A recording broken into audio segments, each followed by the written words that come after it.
தமிழ்நாட்டிலேயே பெரிய சாதி வந்து தலித்து தான். அந்த தலித்து ஒன்றா சேர்க்க விட மாட்டாங்க. ஏன் தலித்து கட்சிகள்லேயே ஒன்றா சேர்க்க விட மாட்டாங்க. அந்த தலித்துங்கள்லேருந்து ஒரு ஆள் இப்போ இவ்வளோ அளவுக்கு உருவாகணுனாக்கா மற்ற கட்சிங்க விட மாட்டாங்க. சரி, உங்களுக்கு முதலமைச்சர் ஆகணும் அப்படின்லாம் என்ன இருக்குதா? விசிகால இருக்கக்கூடிய சில பேர்லாம் வந்து நாம் தமிழர் கட்சி அது ஒரு பிஜேபி RS பி டீமு, அது வந்து ஒரு ஜாதி வெறி தூண்டி யார் என்ன பேசினாலும் உடனே B team C team D டீமுன்னு சொல்லி கிடப்பாங்க. இதுதான் வேற.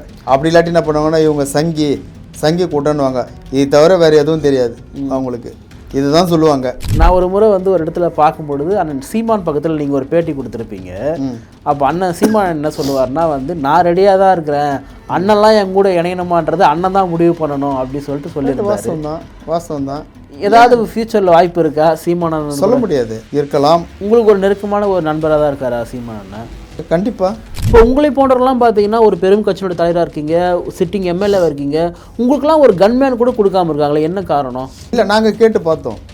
நாங்கள் கேட்டிருக்கிறோம். கேட்டுமே மறுக்கப்பட்டுச்சு. கேட்டிருக்கிறோம், கொடுக்கல. திமுக கூட்டணியில் இருக்கிறவங்களுக்கு இருக்குதே தவிர மற்றவங்களுக்கு இல்லை. அப்படி நேரடியாக சொல்லிடலாமா? அது நீங்கள் தான் சொல்லணும், நேரடியாக சொல்லணும். விசிகாவின் தலைவர் திருமாவர்களுக்குமே இந்த பாதுகாப்பு உயர்த்தணும். உங்களுக்கு தெரியும் அந்த ஹைகோர்ட்டில் நடந்த அந்த இஷ்யூ, அந்த இஷ்யூவை நீங்கள் எப்படி பார்க்குறீங்க? ஹைகோர்ட்டில் நடந்த அந்த இஷ்யூவை அவர் தனிப்பட்ட ஆள் வந்து எப்படி எதிர்க்க முடியும்? இல்லை, இப்படி நீங்கள் சொல்கிறத பார்த்தா நீங்கள் அந்த ராஜீவ்காந்தி தரப்பின் பக்கம் ஜெகன் அருண்மூர்த்தி அவர்கள் பேசுகிறாரு அப்படின்ற மாதிரி ஆப்போசிட் புரிஞ்சுக்க. நான் அப்படி சொல்ல வரல. சரி, பாமக வந்து தலித் மக்களுக்கு எதிரான கட்சியா? நான் வன்னியர்களை சொல்ல பாமகவை கேட்குறேன். இல்லை, அது போல் யார் சொன்னது? விசிகா அவங்களுடைய ஒரு கோட்பாடு அதுதான். பாமகவோடும் பாஜகவோடும் எந்த காலத்திலும் கூட்டணி கிடையாது அப்படின்னு சொல்லி ரெண்டு ஜாதியுமே எப்பவுமே ஒன்றா ஆகக்கூடாதுன்னு நினைக்கிறவங்க தான் அப்படி சொல்லுவாங்க. ஏன் அந்த ரெண்டு ஜாதி ஒன்றா ஆகுனா என்ன? எதுக்கு அவங்கள எதிரியை பார்க்கணும்? ஏன் அவங்க எதிரி ஆகுறாங்க? இல்லை, பாமகன்ற கட்சி தலித் மக்களுக்கு எதிராக அவ்வளோ விஷயங்கள் பண்ணியிருக்காங்க. அவ்வளோ எங்கே பண்ணியிருக்காங்க? குடிசைகளை கொளுத்துனது யார்? இளவரசனுடைய படுகொலையை வந்து எப்படி மாற்றினாங்க? Right, correct. ஜீன்ஸ் பேண்ட் இல்லை, அது ஒரு காலத்தில் நடந்திருக்கலாம். இதை காலகாலமாக இதே வச்சுட்டு இருக்கலாமா? அப்போ இந்த மக்கள் ஒன்றா ஆகக்கூடாதா? இதை வச்சு வேறு யார் அவங்க வந்து அப்போ சதி பண்ணிக்கிறாங்க? சரி, இப்போ நீங்கள் திமுக பேசுகிறீங்க, திமுக கூட போய் சேர மாட்டீங்களா? 26ல் வாய்ப்பே கிடையாது. நீங்கள் நான் சேரணும், நான் சொன்னேன்னா சேருவீங்களா? நான் கேட்குறேன், எப்படி சேர முடியும்? அதிமுக கூட்டணிலேயே ஜனவரி மாதம் தீர்மானத்திலே தொடர்றீங்க அப்படின்னா எத்தனை சீட் கேட்கலாம்னு சொல்லி விரும்புறீங்க? ஒரு 10 சீட், நான் ஒரு 10 சீட் கேட்பீங்க சொல்லிட்டு இல்லை 5 வச்சுக்கிட்டுங்களா? அப்போ நான் போடுற 5 சீட்டில் வந்து புரட்சி பாரதம் கட்சி நிற்குது அப்படின்னு நான் புரிஞ்சுக்கலாமா? தாராளமாக புரிஞ்சுக்குங்க. நிம்மதி ப்ராப்பர்ட்டி மேனேஜ்மெண்ட், உங்கள் பழைய வீட்டை புதிய வீடாக மாற்றலாம் வாங்க. உலகெங்கும் பரவி வாழக்கூடிய தமிழுறவுகளுக்கு பிரதாப்பின் அன்பு வணக்கம். நம்முடைய வாய்ஸ் ஆஃப் தமிழ்நாடு உலகத்தினுடைய அடுத்த ஒரு பாட்காஸ்ட். இன்றைக்கு நாம் சந்தித்து உரையாடி இருக்கக்கூடிய நபர் புரட்சி பாரதம் கட்சியினுடைய தலைவர், கேவி குப்பம் சட்டமன்ற தொகுதியினுடைய உறுப்பினர், மதிப்புக்குரிய அண்ணன் ஜெகன்மூர்த்தி அவர்கள். அண்ணா வணக்கம். வணக்கம். எப்படி இருக்கீங்க? நல்லா இருக்கிறேன். நீண்ட நாள் கழித்து உங்களை சந்திக்கிறதுல மகிழ்ச்சி. குறிப்பாக தமிழ்நாட்டில் வந்து 2026 இந்த சட்டமன்ற தேர்தல், இது குறித்து தான் வந்து நிறைய விஷயங்கள் போயிட்டுருக்கு. இப்போ நான் தமிழ்நாட்டில் வந்து குறிப்பாக நான் பார்க்கும்பொழுது இப்போ நானுமே வந்து கிட்டத்தட்ட வட மாவட்டம் தான், திருத்தணி தான். எனக்கு வந்து புரட்சி பாரதம் கட்சி ஏன் தோற்றுவிக்கப்பட்டது, அது எப்படி ஆரம்பிச்சதுன்னு ஓரளவுக்கு எனக்கு தெரியும். இப்போ நீங்கள் அந்த கட்சியினுடைய தலைவராக, குறிப்பாக உங்களுடைய நிறுவன தலைவருடைய மறைவுக்கு பிறகாக நீங்கள் தலைவராக பொறுப்பேற்று வழிநடத்துறீங்க. அந்த கட்சி தொடங்கப்பட்டதற்கான காரணத்தை வந்து ஓரளவுக்காவது நிறைவு செய்திருக்கிறதா நீங்கள் உணர்றீங்களா ஒரு கட்சியினுடைய தலைவராக? இல்லை, கண்டிப்பாக. அதாவது எனக்கு முன்னாடியே கட்சிக்கு தலைவராக இருந்த என்னுடைய மூதாதையர், அதாவது அண்ணன் திரு அண்ணன் மூர்த்தி அவர்கள் ரொம்ப நல்லா பண்ணியிருக்கிறாங்க. கட்சி எதுக்கு ஆரம்பித்தோம் அப்படின்றதுக்கான முழு திருப்தியோடு தான் இருந்தாங்க. ஏன்னா ஒரு காலத்தில் இந்த மக்கள் எப்படி இருந்தாங்கன்றது எல்லாருக்கும் தெரியும். அவருடைய இந்த சமூகத்தில் வருகைக்கு பிறகு அதுக்கப்புறம் எப்படி இருந்தாங்கன்றதும் தெரியும். அது தொடர்ச்சியாக இப்போ எப்படி இருக்கிறாங்கன்றது தெரியும், மக்களுக்கு தெரியும். அதனால் அதை இன்னும் விபரமாக சொல்லணும்னு அவசியம் இல்லை. அது எல்லாருக்குமே தெரியும். ஏன்னா சுத்தமாக கல்வியில் இந்த மக்கள் முன் வரணுன்னு தான் முதல் குறிக்கோளாக இருந்தது அதோட தலைவருக்கு, அண்ணனுக்கு. அதில் ஓரளவுக்கு திருப்தி தான். கிராமப்புறங்களில் குறிப்பாக விவசாய கூலி வேலை பார்க்குறவங்களாங்க எவ்வளோ கஷ்டப்படுவாங்கன்றது எங்களுக்கு தெரியும். மற்ற சாதியினர் இடத்துல எவ்வளோ கேவலமாக இருப்பாங்கன்றதும் தெரியும். அதெல்லாம் இப்போ ஓரளவுக்கு எல்லாம் இப்போ கொஞ்சம் வளர்ந்து வந்திருக்கிறாங்க. அது உண்மையாகவே மகிழ்ச்சி தான். இன்னும் இந்த நாட்டில் இருக்கிற மக்கள் அனைவரும் சமம் என்கின்ற, அதனால தான் கட்சிக்கு அவர் கொள்கையாகவே சுதந்திரம், சமத்துவம், சகோதரத்துவம் என்கின்ற ஒரு அடிப்படை கொள்கையாகவே வச்சுருந்தார். அது ஓரளவுக்கு இன்றைக்கி நடைமுறையில் இருக்குது. இன்னும் இந்த அரசு அதுக்கு ஏற்ற மாதிரி இன்னும் கொஞ்சம் சரியாக இருந்தாங்கன்னா இன்னும் நிறைய மாற்றங்களை கொண்டு வரலாம். சாதிய ஒடுக்குமுறைகளை ஒழிக்கலாம். இன்னும் ஏற்றத்தாழ்வுகளை வந்து இன்னும் குறைக்கலாம். இன்னும் கல்வியாக இருந்தாலும் பொருளாதாரம் இருந்தாலும் அந்த வளர்ச்சியில் வந்து இந்த அரசு இன்னும் கொஞ்சம் சப்போர்ட் பண்ணாக்கா இந்த மக்களுக்கு இன்னும் வளர்ச்சி கண்டிப்பாக இருக்கும். ஆனால் அந்த அரசு செய்கிற மாதிரி தெரியல எங்களுக்கு. அதனால தான் ஒரு சில வளர்ச்சி தடைப்படுது. இல்லை இந்த அரசு மட்டும்தானே, எந்த அரசாக இருந்தாலுமே இல்லை, எங்களை பொறுத்த வரைக்கும் நான் வந்து அதிமுக கூட்டணியில் இருக்கிறேன், அதனால எதிர்கட்சி திமுக குறை சொல்லணும் அப்படின்றதெல்லாம் இல்லை. அதாவது உங்களுக்கும் தெரியும், ஊடகத்துக்கும் தெரியும், சமூகத்துக்கு தெரியும் என்னெல்லாம் நடக்குது. தினசரி பார்த்தாக்கா என்ன நடக்குதுன்றது தெரியும். எந்த அளவிற்கு சாதி வன்முறை அதிகமாக இருக்குது அப்படின்றது தெரியும். சாதி அதாவது தலைவர்களுக்கு பாதுகாப்பு இல்லைன்னும் போது மக்களுக்கு எப்படி பாதுகாப்பு இருக்குன்றது எல்லாமே யோசிக்கிறாங்க. மற்ற நேரத்தில் மற்ற ஆட்சியும் மற்ற இருக்கிற நேரத்தில் அந்த மாதிரி இல்லை. ஆனால் திமுகவில் வந்த பிறகு தான் இது போல் இருக்குதுன்னும் போது அது உண்மையாகவே மனசு கஷ்டமாக தான் இருக்குது.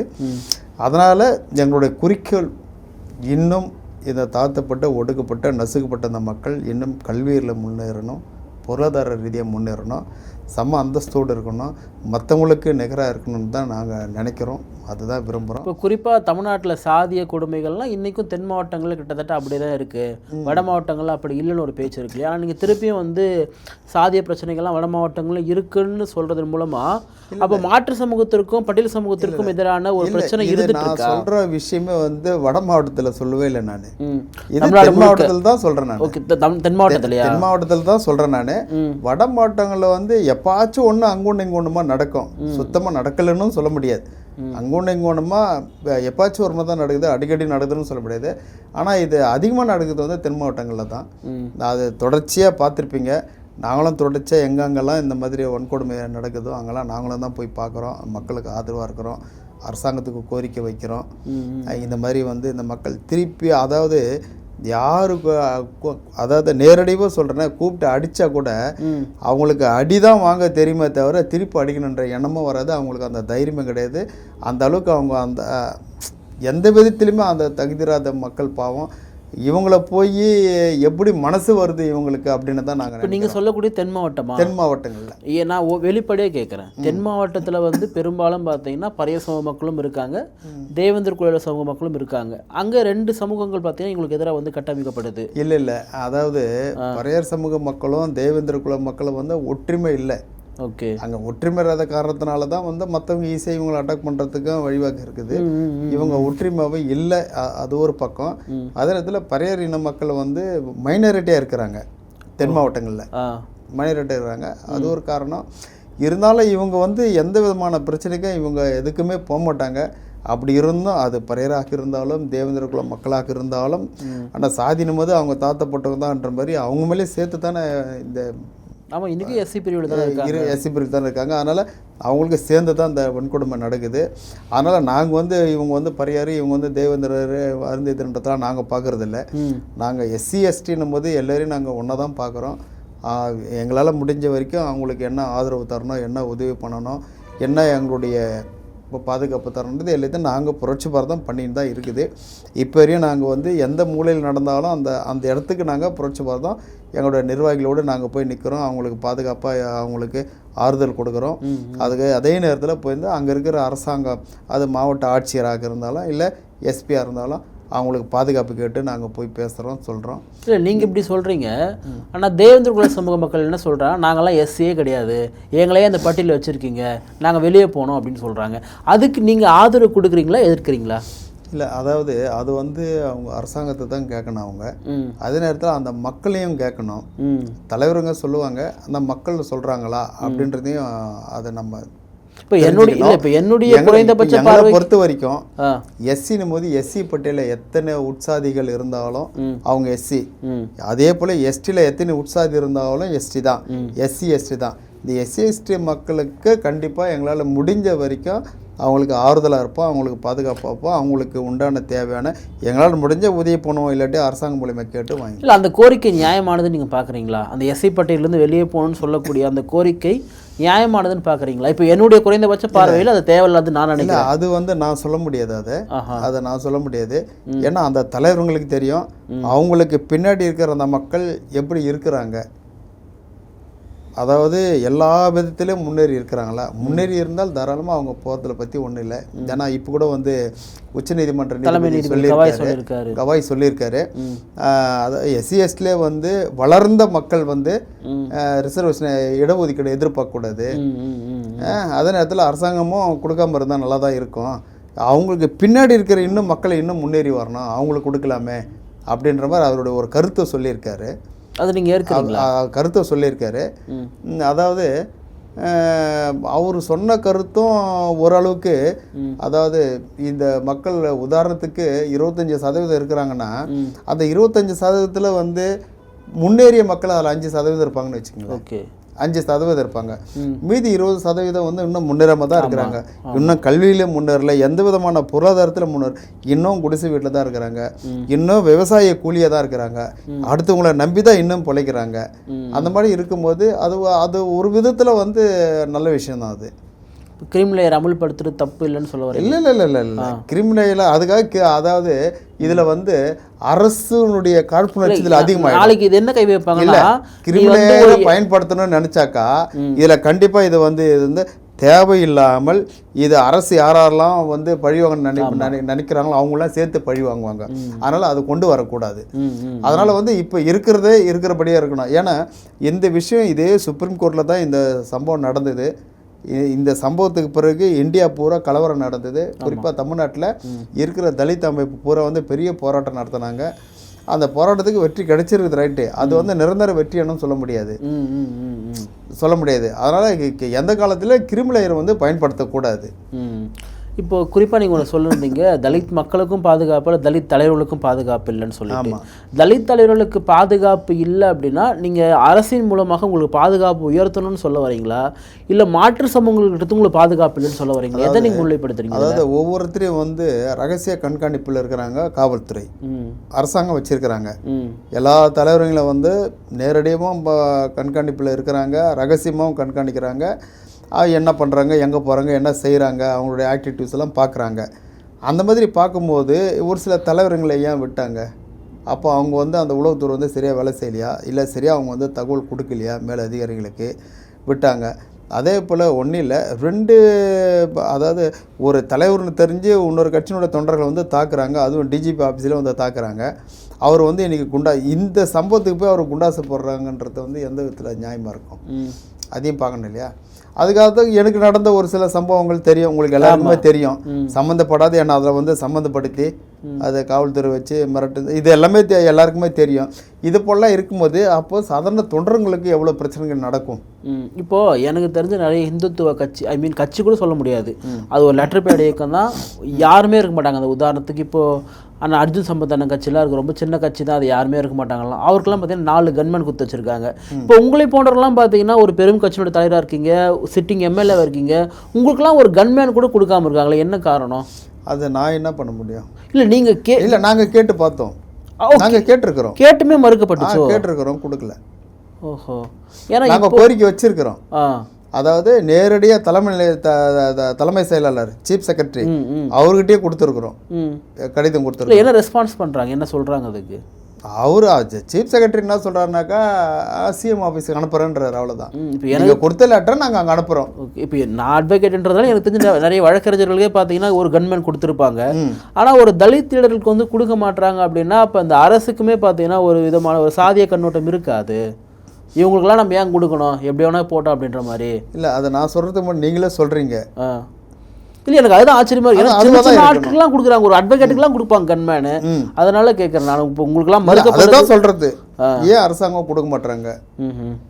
அப்போ ஒருவேளை ஆளுங்கட்சியில் கூட இருந்தாக்கா கொடுப்பாங்களோன்னு தெரில ஒருவேளை.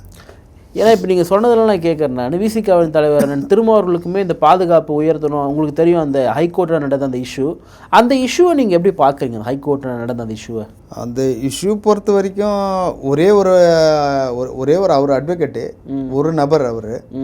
ஆனால் இவர் தலைவர் கூட வந்து இவ்வளோ பேர் இருக்கிறாங்க. அந்த ஒரு நபர் வந்து இவரை தாக்க வந்தான்றதோ இல்லை வேறு ஏதோ பண்ணுறதோ அது வந்து ஏற்றுக்க முடியாது.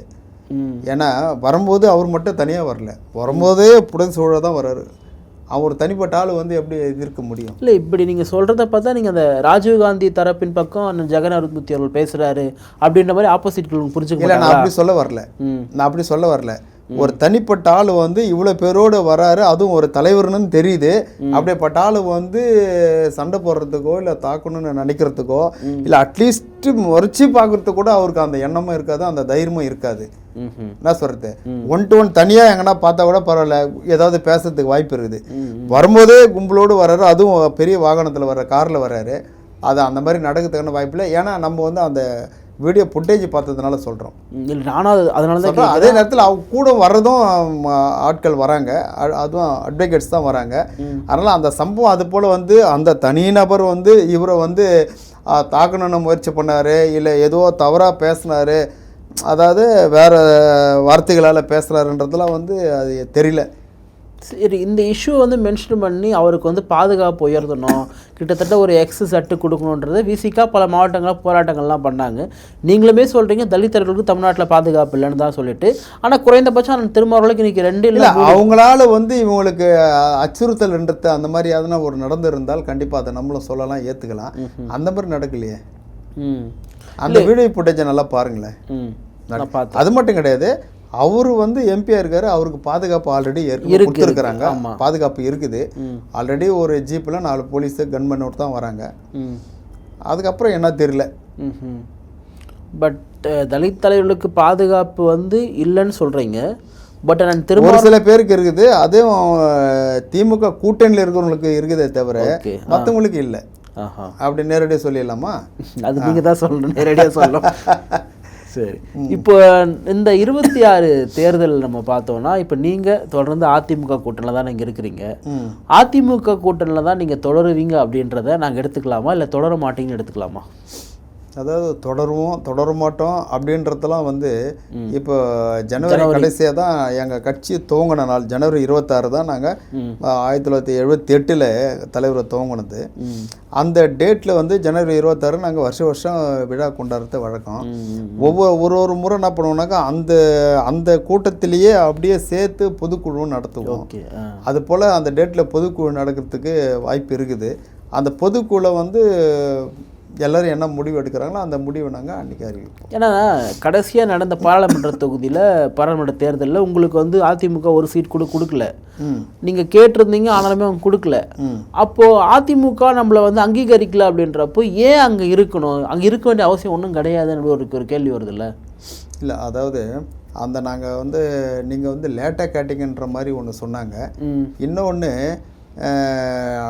தேமுதிக வந்து ஒரு ரிசர்வ் தொகுதி வேணும் அப்படின்னு கேட்டதுனால வேறு வழியில் இந்த தொகுதி கொடுக்கலான்னு நாங்கள் முடிவு பண்ணிட்டோம். அதனால் நீங்கள் அதை பெருசாக எடுத்துக்காதீங்க, நம்ம சட்டமன்ற தேர்தலில் பார்த்துக்கலாம் அப்படின்ற மாதிரி சொன்னாங்க. எங்கள் தொண்டர்களே எங்கள் நிர்வாகிகளே நாங்கள் பேசுறதுல வந்து அடுத்தது நம்ம வந்து அடுத்தடுத்து நம்ம பயணிக்கணும், அரசியலை பயணிக்கணும். சரி பரவாயில்ல அப்படின்ற மாதிரி தான் நாங்கள் அதை ஏற்றுக்கின்னு நாங்கள் சரி சட்டமன்ற தேர்தலில் பார்த்துப்போம், சீட்டு நம்ம கூடுதலாக கேட்போம் அப்படின்றது இன்னும் ஆல்ரெடி அவங்களும் ஒரு சொல்லியிருக்கிறாங்க. நாங்களும் அந்த முடிவோடு தான் இருக்கிறோம். கண்டிப்பாக நாங்கள் இந்த அதிமுக கூட்டணிக்கு போகிற மாதிரி இருந்தால் நாங்கள் சீட்டு கண்டிப்பாக கூடுதலாக தான் கேட்போம். பட் போகிற மாதிரி இருந்தான்றப்போ இப்போ எப்படி புரிஞ்சுக்கிறது? இல்லை, அதுதான் சொல்கிறேன், பொதுக்குழு அன்றைக்கி என்ன முடிவு எடுக்குதோ அந்த முடிவு பிரகாரம் முடிவில் மாற்றம் கூட ஏற்படலாம், சொல்ல முடியாது. ஓகே, அதாவது பொதுக்குழு இருக்கிற கிட்டத்தட்ட மெஜாரிட்டி மக்கள் என்ன சொல்கிறாங்களோ அதை ஏற்றுப்போம். நாங்கள் எப்போ நாங்கள் நியாயமாக தான் பண்ணுவோம். அதனால் அவங்க என்ன மெஜாரிட்டி என்ன சொல்கிறாங்களோ அதை ஏற்றுப்போம் கண்டிப்பாக. நான் உங்களை ஒரு 3 வருஷத்துக்கு முன்னாடி நான் பேட்டி எடுக்கும்போது என் நினைவு சரியாக இருக்குது. நீங்கள் ஒரு வார்த்தை சொன்னீங்க, தமிழ்நாட்டிலே வந்து புரட்சி பாரதம் தான் எல்லா தலித் கட்சிக்குமே ஒரு தாய் கட்சி அப்படின்ற ஒரு வார்த்தையை நீங்கள் பயன்படுத்தி. உண்மைதான். இன்றைக்கு அப்படி தலித் கட்சி என்று அடையாளப்படுத்தப்பட்ட நான் விசிகாவாக இருக்கட்டும், இல்லை புதிய தமிழகமாக இருக்கட்டும், இன்னும் சில கட்சிகள் கூட பார்த்தீங்கன்னா ஒரு 5 சீட்டு 6 சீட்டு வந்து கேட்குறாங்க, ஒரு 6 சீட்டு இதில் போட்டிடுறாங்க, அந்த இடத்துக்கு வந்துட்டாங்க. ஆனால் நீங்கள் வந்து ஒரு தொகுதி தான் வாங்குறீங்க அப்படின்றப்போ புரட்சி பாரதம் தொடங்கப்பட்டதுலேருந்து அப்படியே தான் இருக்குதோ தேர்தல் அடிப்படையில் சீட் வாங்குறதுல? அதாவது அந்த கட்சியை பொறுத்தது, கூட்டணி பேசுகிற கட்சியை பொறுத்தது. கலைஞர் இருக்கிறப்போ, எங்களுடைய தலைவர் இருக்கிறப்போ, அப்போது கூட்டணி பேசுகிறப்போ, இப்போ 2001 தான் நினைக்கிறேன். அப்போ கூட்டணி பேசுகிறப்போ 5 சீட்டு 6 சீட்டு வரைக்கும் பேசுனாங்க. அப்போ கலைஞர்கிட்ட எங்கள் தலைவர் பேசினார். அதுக்கப்புறமா தான்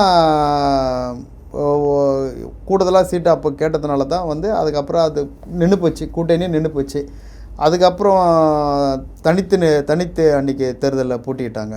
2001 தனித்து போட்டிக்கிட்டாங்க. அதுக்கப்புறம் 2002 தலைவர் மறைஞ்சிடுறாரு. அதுக்கப்புறம் 2002 நான் கட்சிக்கு தலைவர் ஆகிறேன். அதுக்கப்புறமா திமுக கூட கூட்டணி வச்சு 2006 ஒரு எம்எல்ஏ சீட்டு வாங்கி அதுக்கப்புறம் நான் வின் பண்ணேன். அரக்கோணம் தொகுதி. அப்போ அதை தொடர்ந்து நான் 11 வரைக்கும் இருந்தேன். 11 மறுபடியும் பொது தேர்தலில் வந்து கூடுதலாக சீட்டு கேட்டதில் வந்து அப்போது வந்து கூடுதலாக சீட்டு கொடுக்க மறுத்ததுனால அங்கேருந்து நான் வெளியே வந்துட்டேன். வெளியே வந்துட்டு தனியாக தேர்தலை சந்தித்தோம். நாங்கள் ஒரு 35 இடத்துல நாங்கள் அன்றைக்கி போட்டிக்கிட்டோம். அதுக்கப்புறமா அதுக்கப்புறமா ஏற்காடு இடைத்தேர்தல் நடந்தது 11. அந்த ஏற்காடு இடைத்தேர்தலில் இருந்து அதிமுக அப்போ அப்ரோச் பண்ணி எங்களை கேட்டாங்க, நீங்கள் வந்து சப்போர்ட் பண்ணுன்னு. அதுக்கப்புறம் அந்த இடைத்தேர்தலில் இருந்து அதிமுக நாங்கள் சப்போர்ட் பண்ணிக்கிறோம். அதுக்கு வந்து நிறைய இடைத்தேர்தல் நடந்தது. அதுலேருந்து நாங்கள் அவங்க கூட தான் இருக்கிறோம் தொடர்ச்சியாக. நம்ம அந்த பேர வலிமைக்கு இன்னும் போகலன்னு நினைக்கிறீங்களோ? புரட்சி பாரத கட்சி ஒரு பேரம் பேசி எத்தனை சீட்டு வேணும், 6 சீட்டோ 8 சீட்டோ 10 சீட்டோ வேணும், அப்படி இல்லைனா நாங்கள் வெளியே போவோம், ஏன்னா எங்களுக்கு அங்கே ஆஃபர் இருக்குது அப்படின்னு சொல்லக்கூடிய அந்த பேர வலிமைக்குள்ளே போல எனக்கு பாமக அந்த ஸ்ட்ராட்டஜி தான் கையில் வச்சுருக்காங்க. அதனால் நான் கேட்குறேன். இல்லை, அதாவது பேரம் பேசி அரசியல் நடத்துறதோ இல்லை கட்சி நடத்துறதோ அது நம்ம உரிமை இல்லையா? நம்மளால தானே அவங்க ஜெயிக்கிறாங்க. அது வெளியில் மக்கள் வந்து அது வேறு மாதிரி பேசுவாங்க. வேறு மாதிரி பேசுவாங்க மற்றவங்க மாதிரி. பாருங்க, பாமக அதிமுக கிட்டையும் பேசுவாங்க, திமுக கிட்டையும் பேசுவாங்க. தைலாபுரத்துக்கு இவங்களும் வருவாங்க, அவங்களும் வருவாங்க. எங்கே செட் ஆகுதோ அங்கே போயிடுவாங்க. செட் ஆகுதுல 2 வகை இருக்குது, அதை நீங்கள் எப்படி வேணால் புரிஞ்சுக்கலாம். அவங்க போயிடுவாங்க. ஆனால் நான் வந்து சொல்ல வரல. நான் என்ன சொல்ல வரேன்னா, நான் உங்களை மட்டும் குறிப்பிட்டு சொல்லலை. ஈவன் விசிகா கூட பார்த்தீங்கன்னா அந்த பேரம் பேச மாட்டேனாங்க, இதுக்காகலாம் கூட்டு விட்டு வெளியே போக மாட்டோம், அங்கே தான் அங்கே இருப்புன்னு சொல்கிறாங்க இல்லையா? அப்போ தலித் கட்சிகளுக்கு வந்து ஒரு நிர்பந்தம் ஏற்படுதோ, நம்ம இங்கேருந்து போயிட்டா நமக்கு என்ன நடக்கும், நம்மளை வந்து யாரும் நம்ம கூட்டில் சேர்க்க மாட்டாங்களோ, நமக்கு வந்து ஒரு நிலைமை ஏற்பட்டுருமோ அப்படின்ற ஒரு இன்செக்யூரிட்டிக்குள்ளேயே தலித் கட்சிகள்லாம் இருக்கீங்களான்னு கேட்குறேன். நான் பொதுவாக தான் கேட்குறேன். அப்படி ஒன்றும் தெரியல. நாங்கள் எது நடந்தாலும் உடனுக்குடன் வந்து எங்கள் நிர்வாகிகளை கூப்பிட்டு ஆலோசனை பண்ணுறப்போ வந்து ஒரு சில கட்சி இது இப்படி இருக்கும் அப்படி இருக்கும்னு சொல்கிறாங்க இல்லையா? இப்போ இது ஆளுங்கட்சி பற்றி சொல்கிறோம் இல்லையா? அது போல் நடக்கிறப்போ வந்து அதை விட இதுவே பெட்ரு, பரவாயில்ல, நம்ம இது இருந்தாலும் ஒரு சில வந்து பிரச்சனைகளை வந்து நம்ம மக்களுக்கான பிரச்சனைகளை வந்து நம்ம இவங்களை வச்சு நம்ம சரி பண்ணலாம் அப்படின்னு ஒரு சூழ்நிலை வரும்போது வேறு வழி இருந்து சரின்னு ஒத்துன்னு போகிறது. ஏன்னா இப்போ பாமக ஒரு ஜாதி கட்சி தான், ஜாதிங்களுக்கு வந்து இந்த பிரச்சனை கிடையாது. ஓகே, இது பிரச்சனை கிடையாது, எல்லாமே வந்து வளர்ந்த ஜாதி. ஆனால் நாங்கள் மட்டும்தான் இன்னும் வந்து எங்களை வந்து மற்ற சமூகம் வந்து எங்களை கீழ் ஜாதியை தான் வச்சுருக்கிறாங்க. எங்களை இன்னும் அப்படி தான் வன்கொடுமையில் தான் நடத்துகிறாங்க. அப்படி இருக்கும்போது அப்போ எங்களுக்கு ஏதாவது ஒரு சப்போர்ட் இருக்கணும். அதை வச்சு தான் ஏதாவது, ஏன்னா சும்மாவே வந்து காவல்துறை வந்து சும்மாவே கேஸ் போடுவான். அதாவது இவங்க பண்ணியிருப்பாங்க, அதாவது எந்த தவறுமே. இப்போ கிராமத்தில் ஒரு பழமை சொல்லுவாங்க, வெள்ளையா இருக்கிறவன் வந்து பொய் சொல்ல மாட்டான், தப்பு பண்ண மாட்டான்னு. ஆனால் அவன் தான் உலகமாக கேடியாக இருப்பான். ஆனால் அப்படி சொல்லி என்ன பண்ணோன்னா, இவன் தப்பு செய்யாத பையன் மேலே கேஸ் போடுவான். அப்போ ஏதாவது ஒரு அதிகாரம், ஒரு அரசியல் அதிகாரம் இருந்தால் நாங்கள் அதை வச்சு நாங்கள் பேச முடியும், அவனை வந்து காப்பாற்ற முடியும், வெளியே கொண்டு வர முடியும். அப்போ என்ன பண்ணுறது, நாங்கள் வேறு வழி இல்லைன்ட்டு நாங்கள் எது இப்போ ஆட்சி அமைக்கும், எந்த அரசு எந்த கட்சி ஆட்சி அமைக்கும் அப்படின்னு தெரியுது இல்லையா? அப்போ வேறு வழி இல்லை, ஒரு சீட்டாக இருந்தாலும் நம்ம அவங்களுக்கு சப்போர்ட்டாக இருந்து அவங்க ஆட்சி வந்தோன்னா நம்ம இதை வச்சு நம்ம மக்களுக்கு கொஞ்சம் சப்போர்ட்டாக இருக்குமே அப்படின்னு தான் நாங்கள் அனுசரித்து போகிறது. அப்போ இந்த சீட்டில் காம்ப்ரமைஸ் ஆகுறதுன்றது வந்து மக்களுக்காக தான். ஆமாம், மக்களுக்காக தான், கட்சிக்காக கிடையாது. எங்களுக்காக என்ன இருக்குது? அப்படி இல்லைனாக்கா நாங்கள் எதிர்பார்க்குற சீட்டு 5 சீட்டோ இல்லை 8 சீட்டோ கேட்குறோம், அப்படி கொடுக்கலனாக்கா நாங்கள் உடனே தனித்து நிற்கிறது கூட எங்களுக்கு வாய்ப்பு இருக்குது. தனிச்சு கூட நாங்கள் நிற்போம். இன்னொருத்தராண்ட போனாலும் அவங்களும் அதான் சொல்லுவாங்க. அதனால் பரவாயில்ல, எங்கள் மக்கள் எங்களை நம்பி எங்களுக்கு எவ்வளோ ஓட்டு போடுறாங்க பார்ப்போம். எங்கள் கட்சி ஓட்டு இருக்குது, எங்கள் மக்கள் ஓட்டு இருக்குது. ஏன்னா இருக்கத்தில் நாங்கள் தான் வந்து பெரிய இனம், பெரிய சாதி. அதனால் அந்த மக்கள் எங்களுக்கு வந்து அங்கீகாரம் கொடுப்பாங்க அப்படின்னு நினச்சி நாங்கள் தேர்தல் நிற்கிறோம்னு வச்சுக்கலாம். இப்போது நாங்கள் குறைஞ்சபட்சம் பார்த்தா கூட ஒரு சில இடம் ஜெயிக்கிறோமோ இல்லை ஜெயிக்கிற அளவுக்கு கிட்ட வருமோ, ஆனால் கம்பல்சரி 15,000 20,000 ஓட்டாவது நாங்கள் வாங்குவோம். அப்போது எங்களால் வந்து நீ தோக்குற அந்த அதாவது இப்போ வரப்போகிற தேர்தலில் நாங்கள் அந்த முடிவு தான் எடுப்போம் கண்டிப்பாக. இப்போ நீங்கள் சொன்னீங்க தமிழ்நாட்டில் சாதிய பிரச்சனை, மாற்று சாதிகள் நடத்தக்கூடிய இது எல்லாமே குறிப்பிட்டீங்க. தமிழ்நாட்டை விட பல மடங்கு வந்து பட்டியல் சமூக மக்கள் மிகப்பெரிய கொடுமைகள் அனுபவிக்கின்ற ஒரு இடம் வந்து பீகார். பீகாரில் இதே மாதிரி தலித் கட்சி என்று அடையாளப்படுத்தப்பட்ட லோக் ஜனசக்தி, குறிப்பாக அவருடைய தந்தையுடைய மறைவுக்கு பிறகு சிராஜ் பாக்சான் 29 தொகுதி வாங்கி 19 தொகுதி வந்து ஜெயிக்கிறாரு. அப்போ அந்த நிலைமைலாம் அங்கே மாறிக்குது. நம்ம தமிழ்நாட்டில் இன்னமும் மாறாமல் தான் எப்படின்னு கேட்குறேன் நான். இல்லை, அந்த நிலைமை கண்டிப்பாக எதிர்காலத்தில் கண்டிப்பாக இது மாறும். ஏன் அடுத்த தேர்தலே மாறத்துக்கான வாய்ப்பும் இருக்குது. அதாவது அங்கே வந்து மக்கள் வந்து ஒன்றா ஒற்றுமையாக இருக்கிறாங்க. அங்கே வந்து கட்சிகள் வந்து 2-3 கட்சி தான் இருக்குது, பெருசாக இல்லை தலித் கட்சிங்க. ஆனால் இங்கே வந்து நீங்கள் கணக்கு போட்டுக்கலாம் எவ்வளோ கட்சி இருக்குது. 20-25 கட்சி இருக்கும் இங்கே. அவ்வளோ கட்சி அவ்வளோ பேர் பிரிஞ்சு இருக்கிறாங்க. என்ன சொல்கிறது, அதனால தான் இங்கே வந்து தனித்தனியாக பிரிஞ்சு இருக்கிறதுனால அந்த வாய்ப்பு இல்லை. ஆனால் வர்ற தேர்தலை கண்டிப்பாக நாங்கள் வந்து எல்லா தலைவர்களையும் நாங்கள் ஒன்றா இணைப்போம். அந்த தலைவர்கள் மூலிமா மக்களை ஒன்றா இணைப்போம். கண்டிப்பாக அந்த பீகார் தேர்தலை மாதிரி தமிழ்நாட்டுக்கு நாங்கள் எப்படியாவது முயற்சி பண்ணுவோம். அப்போ பிஜேபி ஆட்சிக்கு வருமா தமிழ்நாட்டில்? அதை பீகாரில் வந்து அவங்க பிஜேபி கூட கூட்டணி இருந்தனால அவங்க ஆட்சிக்கு வந்தாங்க. அதுக்காக வந்து இங்கே பிஜேபி ஆட்சி கொண்டு வரணும்னு நான் சொல்கிறேன்னா நீங்கள் சொல்லலை, நான் கேட்குறேன். நான் சொன்னது உதாரணத்துக்கு எங்கள் தலைவர்களை ஒன்றா சேர்க்கிறோம். இருங்க, அங்கே இருக்கிற சின்ன சின்ன அமைப்புங்க தலைவர்களான நாங்கள் ஒன்றா சேர்க்குறோம். அது மூலமாக எங்கள் மக்களை ஒன்றா சேர்க்குறோம். அப்போ வந்து ஒரு குடையின் கீழ் கொண்டு வர மாரி மக்களை நாங்கள் ஒன்று திரட்டி நாங்கள் இங்கே சந்திக்கிறதுக்கு நாங்கள் இருக்கிறோன்ற மாதிரி நான் சொல்கிறேன். அதுக்காக நீங்கள் வேறு நான் அப்படி சொல்ல வரல. நான் என்ன கேட்குறேன், நான் ஏன் அதை குறிப்பிட்றேன்னா, இப்போ பாஜக வந்து சிராஜ் பாஸ்வான் அவங்க தான் அழைச்சாங்க. இத்தனைக்கும் நிதிஷ்குமாருக்கு அது உடன்பாடே கிடையாது பெரிய சீட் கொடுக்கணுன்றதுல. பாஜக அழைச்சி அவங்க அத்தனை சீட் கொடுத்தாங்க. அந்த நம்பிக்கையின் மேல் வெற்றி பெற்றிருக்காங்க. நாளைக்கு பாஜக அதிமுகலேருந்து வெளியேறி ஒரு தலித் கட்சியை ரெப்ரசன்ட் பண்ணி உங்கள் கட்சியை அழைத்து உங்களுக்கு வந்து நான் 25 சீட் தரேன் அப்படின்னு ஒரு முன்னிலைப்படுத்தினா அப்போ நீங்கள் பிஜேபி கூட இருப்பீங்களான்னு கேட்குறேன். இன்னைக்கு நீங்கள் நேரடியாக கிடையாது, நீங்கள் இருக்குது அதிமுக கூட. இல்லை, நான் அப்படி சொல்ல விரும்பல. 30 சீட்டு கொடுக்குறேன்னா கூட நான் எங்கள் பொதுக்குழு என்ன முடிவு எடுக்கிறாங்களோ அந்த முடிவு பிரகாரம் தான் சொல்லுவோன்னு சொன்னேன். ஏற்கனவே சொல்லிட்டேன். அதனால் 30 சீட்டு கொடுக்குறேன்னா கூட நான் எங்கள் பொதுக்குழு என்ன சொல்லுதோ அது பிரகாரம் தான். இல்லைண்ணா, இப்போது பிஜேபின்னா ஆர்எஸ்எஸ் ஒரு சங்கி இந்துத்துவா அப்படின்னு சொல்லிட்டு நான் எந்த காலத்துலையும் கூட்டணி வைக்க மாட்டேன் சொல்லிட்டு விசிக்கு ஒரு ஸ்டாண்ட் எடுக்கிறாங்க இல்லையா? அந்த மாதிரி ஸ்டாண்ட் நீங்கள் இந்த கட்சி கூட நாங்கள் சேருவோம் சேர மாட்டோம் சொல்லிட்டு ஒரு கிளியர் ஸ்டாண்ட் உங்ககிட்ட இல்லையான்னு கேட்குறேன். அதுதான் சொல்ல வரேன்.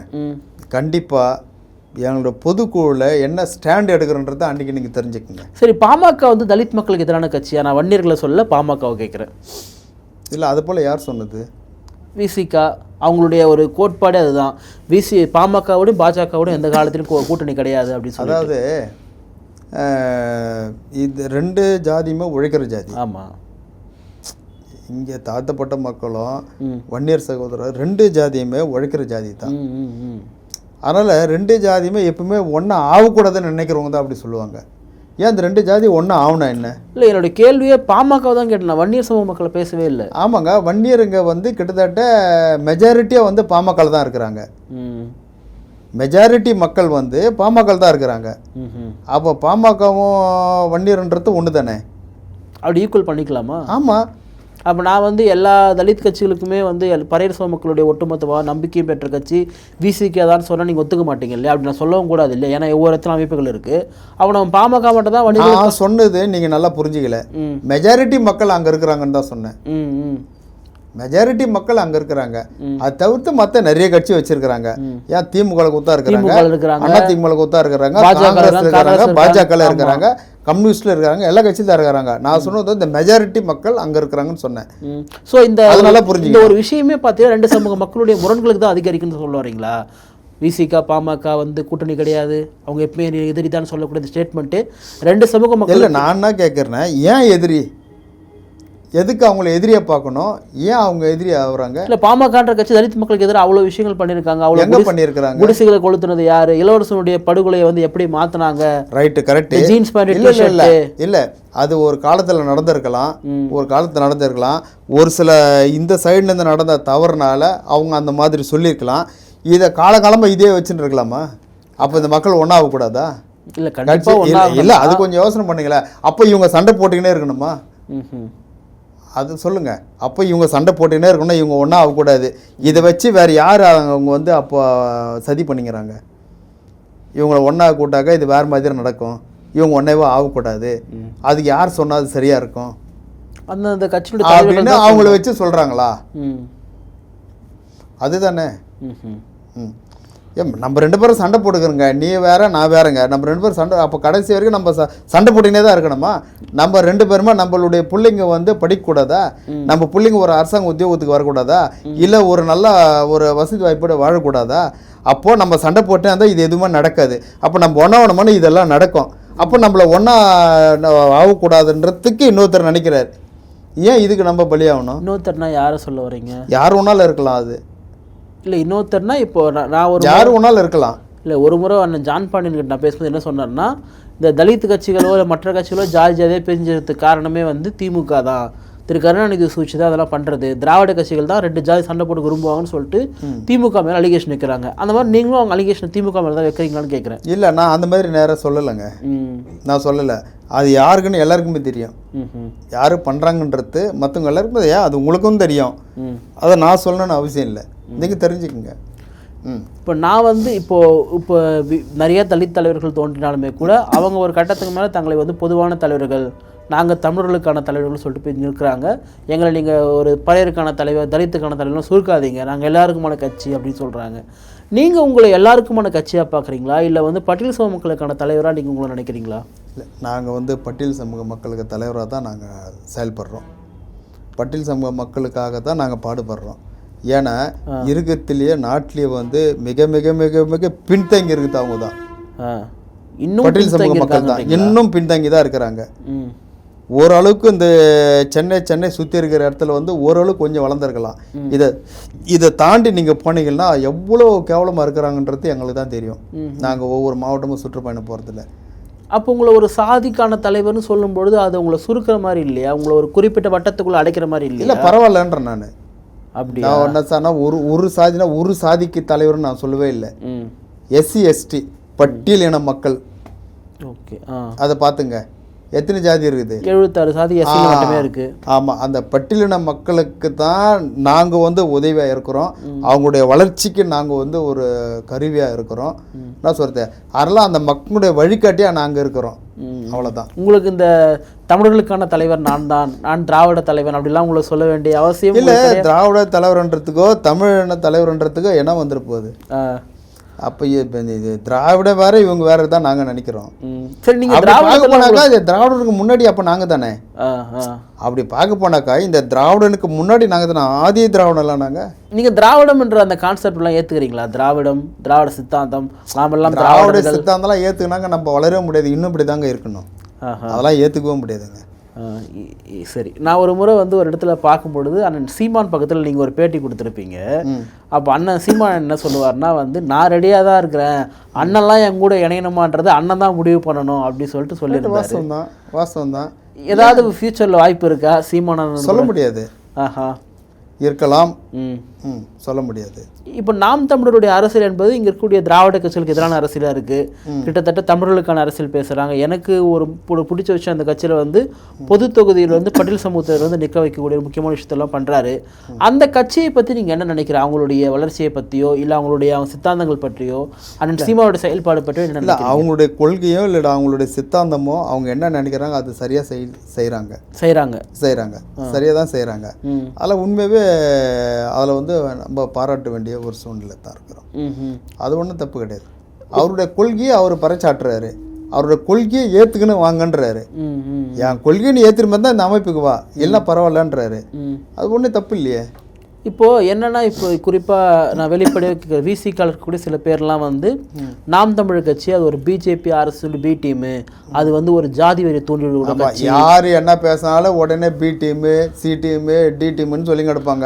இதுதான் வேற. அப்படி இல்லாட்டி என்ன பண்ணுவாங்கன்னா இவங்க சங்கி கூட்டன்னுவாங்க. இது தவிர வேறு எதுவும் தெரியாது அவங்களுக்கு. இதுதான் சொல்லுவாங்க.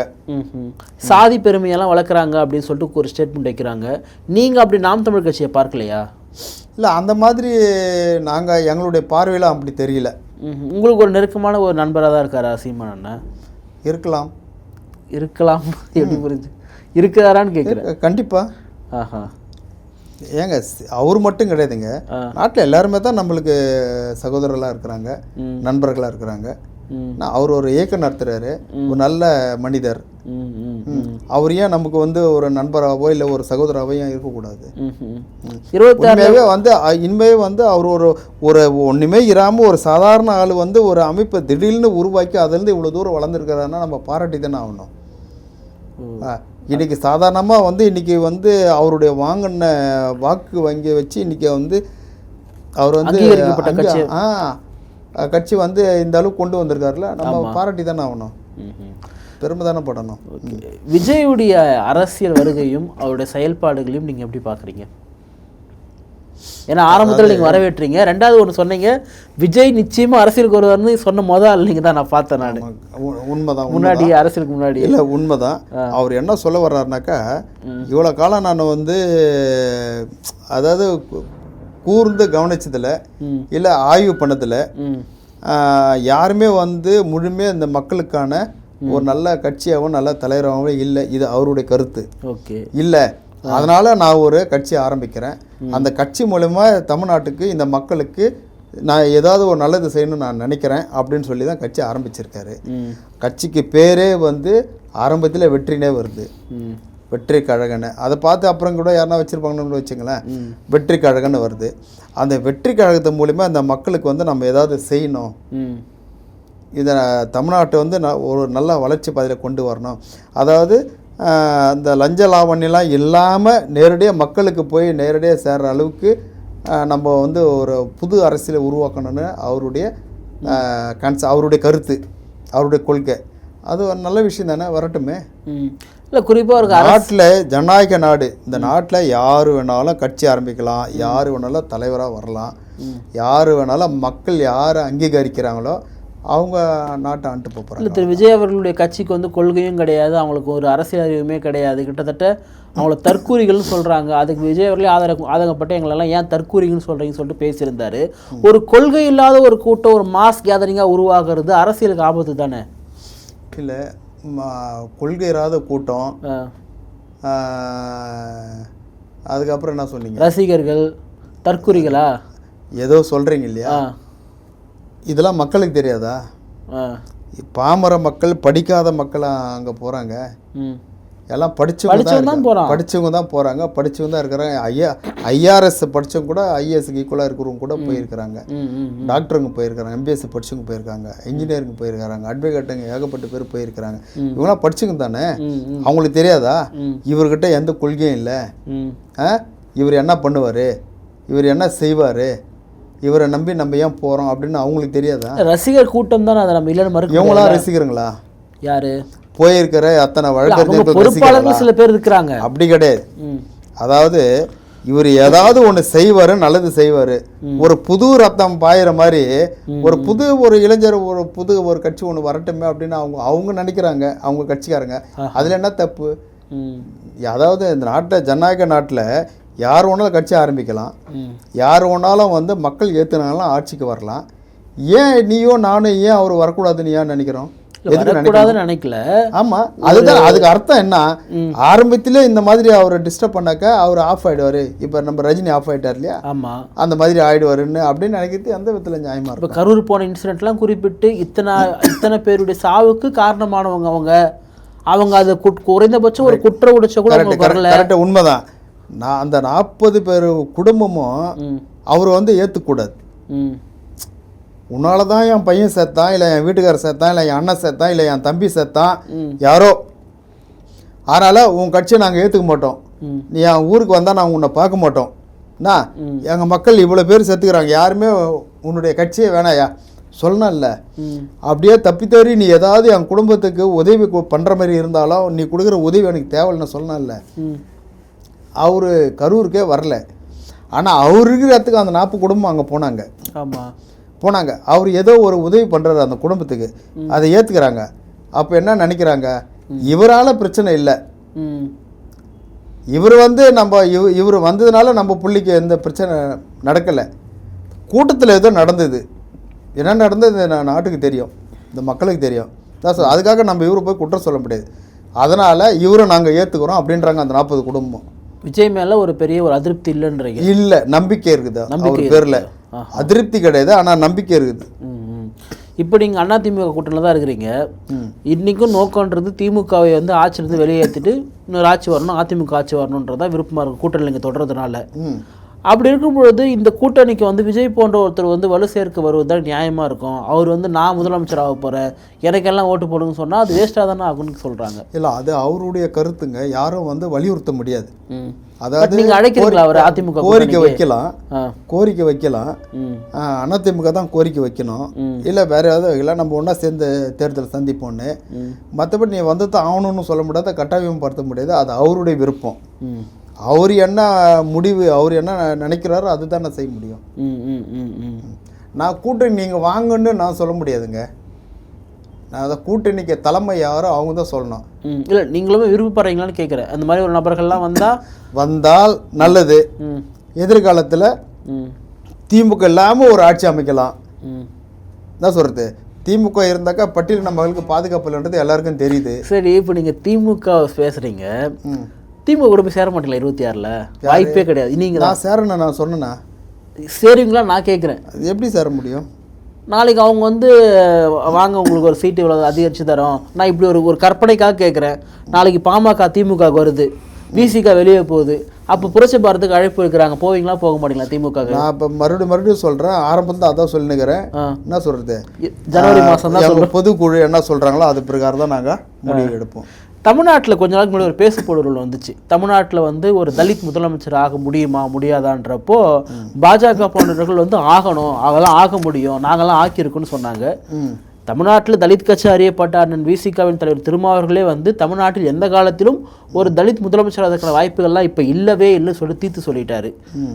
நீங்கள் தமிழ்நாட்டில் தலித் முதலமைச்சர் ஆவாங்கன்னு நினைக்கிறீங்களா? ஏன்னா தமிழ்நாட்டினுடைய எல்லா பெரும்பான்மை சாதியும் முதலமைச்சர் ஆயாச்சு, இது வரைக்கும் தலித் மட்டும் ஆகலை. ஏன் ஆக முடியல? ஏன் ஆக முடியலனாக்கா, தலித்துடைய கட்சி வந்து இங்கே பெருசாக இல்லை, ஸ்ட்ராங்காக இல்லை. என்ன சொல்கிறது, இப்போ அவங்க தலைமையில் மற்றவங்க கூட்டணி வர மாதிரி இல்லை, அந்த அளவுக்கு கட்சி வளர்ந்து இல்லை. நான் சொல்கிறது அப்புறம் பேசுங்க. முதல்ல நான் ஒன்று இது சொல்கிறேன்னா, இப்போ யூபியில் உத்தரப்பிரதேசத்தில் வந்து மாயதோம தலையில மற்றவங்க கூட்டணி சேர்ந்தாங்க, அதனால அவங்க ஜெயிச்சாங்க, அந்த அம்மா முதலமைச்சர். அது போல ஒரு தலித் கட்சி தலைமையில கூட்டணி சேர்ந்து வந்ததான் அது வர முடியுமே தவிர, இருங்க திமுக இருந்து ஒரு தலித்தியோ அதிமுக ஒரு தலித்தியோ மற்ற கட்சியில ஒரு தலித்தியோ முதலமைச்சர் ஆகின்றது வந்து அது கண்டிப்பா அது நடக்கவே நடக்காது. பாஜக ஆகணும்னு சொல்றாங்களே, பாஜக நாங்க பண்ணுவோம், ஒரு தலித்தை நாங்கள் முதலமைச்சர் வேட்பாளராக அறிவிப்போம், ஏன் எங்கள் கட்சிக்கு வந்து ஒரு தலித் கட்சி வந்தால் அந்த நபரையே நாங்கள் முதலமைச்சர் வேட்பாளராக அறிவிப்போம் அப்படின்னு சொல்கிறாங்க இல்லையா? அதனால கேட்குறேன். அது எனக்கு தெரியலங்க. சரி, உங்களுக்கு முதலமைச்சர் ஆகணும் அப்படின்லாம் என்ன இருக்குதா? அதுக்கு அந்த வாய்ப்பு இப்போ இல்லைங்க. நீங்களுமே இப்படி சொன்னால் அது வந்து ஒரு அதுக்கு வந்து நேரம் காலம் இருக்குதுங்க, அதுக்கு உண்டான நேரம் காலம் இருக்குது. இந்த பொறுப்புக்கு நம்ம தகுதியான்றதை முதல்ல நம்ம பார்த்துக்கணும். அந்த தகுதி வர வரைக்கும் நம்ம உழைக்கணும். ஆனால் தமிழ்நாட்டில் ஒரு தலித் அந்த தகுதி வர வரைக்கும் நம்ம உழைக்கணும், ஒன்றா சேர்க்கணும், மக்களை ஒன்றா சேர்க்கணும், இன்னும் கட்சி பலப்படுத்தணும். அந்த தகுதி வரும்போது அப்புறம் நம்ம பேசலாம் அதை பற்றி. தமிழ்நாட்டில் எந்த காலத்திலும் ஒரு தலித் முதலமைச்சர் ஆக முடியாதுன்ற அப்படி கூற்ற நீங்கள் ஏற்கிறீங்களா? இல்லை, கண்டிப்பாக வந்து மாற்று கட்சிகளில் இருந்து ஒரு தலித் முதலமைச்சராக வர்றதுக்கான 100% வாய்ப்பில்லை. இல்லை, நான் தலித் அப்படின்ற ஒரு கம்யூனிட்டியில் தலித்து தான் சொல்கிறேன், நான் முதலமைச்சராக வர முடியாதுன்றீங்களா தமிழ்நாட்டில்? அதை தான் சொல்கிறேனே, எந்த ஒரு அரசியல் கட்சியில் இருந்தும் வர முடியாது. ஈவன் நாளைக்கு ஒரு தலித் கட்சியே உருவாகி வந்தால் தான் அதுக்கான வாய்ப்பு. அதற்கான ஒரு வாய்ப்பு தமிழ்நாட்டில் காலம் கணியும் நம்புறீங்களான்னு கேட்குறேன். நாளைக்கு வந்து ஒரு தலித் ஒரு கட்சியை சார்ந்த ஒரு தலைவர் இன்னும் சில அமைப்புகளெல்லாம் ஒன்று சேர்த்து இப்போ அண்ணன் சீமான் சொன்னார் இல்லையா உங்களை கூட எனக்கு தெரிஞ்ச வரைக்கும் அதுக்கு வாய்ப்பு இல்லைன்ற மாதிரி தாங்க தெரியுது. ஏன் எதனால் எவ்வளோ தூரம் தெரியுதோ அது வரைக்கும் வாய்ப்பு இல்லைன்ற மாதிரி தான் தெரியுது. ஏன் அவ்வளோ ஒரு ஸ்ட்ராங்காக சொல்கிறீங்க? அதை விட மாட்டாங்க. பெரும்பான்மை சமுதாயம் நோ எல்லாம் உண்மைதான். தமிழ்நாட்டிலேயே பெரிய சாதி வந்து தலித்து தான். அந்த தலித்து ஒன்றா சேர்க்க விட மாட்டாங்க. ஏன் தலித்து கட்சிகள்லேயே ஒன்றா சேர்க்க விட மாட்டாங்க. அந்த தலித்துங்கள்லேருந்து ஒரு ஆள் இப்போ இவ்வளோ அளவுக்கு உருவாகணுனாக்கா மற்ற கட்சிங்க விட மாட்டாங்க. அதனால் அது எனக்கு தெரிஞ்ச வரைக்கும் அதுக்கு வாய்ப்பு. அப்போ திரும்ப சொன்னது உண்மைதான், எந்த காலத்திலும் ஆக முடியாதுன்னு. ஓகே, இந்த ஆட்சியிலும் பங்கு அதிகாரத்திலும் பங்கு அப்படின்றது ஒரு விஷயம் ஒன்று உருவாச்சு. தலித் கட்சிகள் வந்து கடைசி வரைக்கும் வந்து ஒரு ஆதரவு தெரிவிக்கிறதோடவே வந்து நின்றுவாங்களா? இல்லை ஒரு கட்டத்துக்கு பிறகு நீங்கள் சொன்ன மாதிரி நான் 26லேயே கேட்கல, 31லேயோ 36லேயோ கூட ஆட்சி அதிகாரத்தில் 26ல இல்லை 24லேயே விசிக கேட்டாங்க, அதை கைவிட்டாங்க. இல்லை இப்போதைக்கு கோரிக்கை இருங்க. அது எப்படிங்க? அது நீங்கள் கேட்டீங்க, நீங்கள் கேட்டதில் நீங்கள் ஸ்ட்ராங்காக இருக்கணும். ஏன் நீங்கள் உடனே அதை கைவிட்டீங்க? ஏன் கைவிடணும்? அவங்க தரல, திமுக தரமாட்டேன் தீர்த்து சொல்கிறாங்க, தரமாட்டேன்னு சொல்கிறாங்க அவங்க. அதெல்லாம் அந்த பேச்சுக்கே இடம் கிடையாதுன்றாங்க. அதே தான் அதிமுகவும் சொல்லுது. எந்த காலத்திலும் அதிமுகவில் வந்து நாங்கள் வந்து கிடையாது, ஆட்சியிலேயும் பங்கு அதிகாரத்திலேயே பங்குன்னு கேட்குறோம். திமுக தரமாட்டுறாங்கல்ல, திமுக விட்டு வெளியே வர வேண்டியது தானே. நம்ம அப்படி சொல்ல முடியாது, இன்னொரு கட்சி நீங்கள் வெளியே வாங்கன்னு சொல்லிட்டு. அதுதான் எல்லாருக்குமே அதை புரிஞ்சுக்குங்க. அது அவங்களுடைய விருப்பம். விஜய் எல்லாம் தரேன்னு சொல்றாரு, அது அவங்களோட விருப்பம். இல்லைன்னா விஜய் ஆட்சியிலும் அதிகாரத்திலும் பங்கு தரேன்னு சொல்றாரு. உங்களை போன்ற கட்சிகள் அவர்கிட்டலாம் போனால் அதிகமான சீட்டும் வாங்கலாம், ஒரு பெருவானியான வெற்றியும் பெறலாம் இல்லையா? அதனால கேட்குறேன். அதுதான் சொல்கிறேன் நான். மறுபடியும் ஜனவரி. ஆமாம், எல்லாத்துக்கும் பதில் ஒரே பதில் தான். எங்கள் பொதுக்குழு என்ன தீர்மானம் எடுக்கிறாங்களோ அந்த தீர்மானம் நாளைக்கு இங்கே போகலாம், அங்கே போகலாம், அங்கே போகலாம். நீங்கள் சொன்னீங்க பாருங்க, எல்லாம் எங்கே போகலான்னு சொல்கிறாங்களோ அப்படியும் நடக்கலாம், நடக்கிறதுக்கு வாய்ப்பு இருக்குது. அது இன்னொன்று கூட சொல்லிடலாமே, அரசியலில் வந்து நிரந்தர எதிரியும் இல்லை, நிரந்தர நண்பனும் இல்லைன்னு. அது கூட இருக்கலாம் இல்லையா? ஒருவேளை நிறைவான கேட்க விரும்புவது, அதிமுக கூட்டணியிலேயே ஜனவரி மாதம் தீர்மானத்தில் தொடர்றீங்க அப்படின்னா எத்தனை சீட் கேட்கலாம்னு சொல்லி விரும்புகிறீங்க? மறுபடியும் அதுதான் வருவேன் நான், மறுபடியும் அங்கே தான் போய் நிற்பேன். ஓகே, அங்கே என்ன முடிவு? ஒரு 10 வச்சு நான் ஒரு 10 சீட் கேட்பீங்க சொல்லிட்டு இல்லை 5 வச்சுக்கிட்டுங்களா? அப்போ நான் போட்டுறேன் 5 சீட்டில் வந்து புரட்சி பாரதம் கட்சி நிற்குது அப்படின்னு நான் புரிஞ்சுக்கலாமா? தாராளமாக புரிஞ்சுக்குங்க. ஓகே, நிகழ்ச்சியில் பங்கேற்று உங்களுடைய பல்வேறு கருத்துக்களை எங்களோட பகிர்ந்தமைக்காக நன்றி. நன்றி.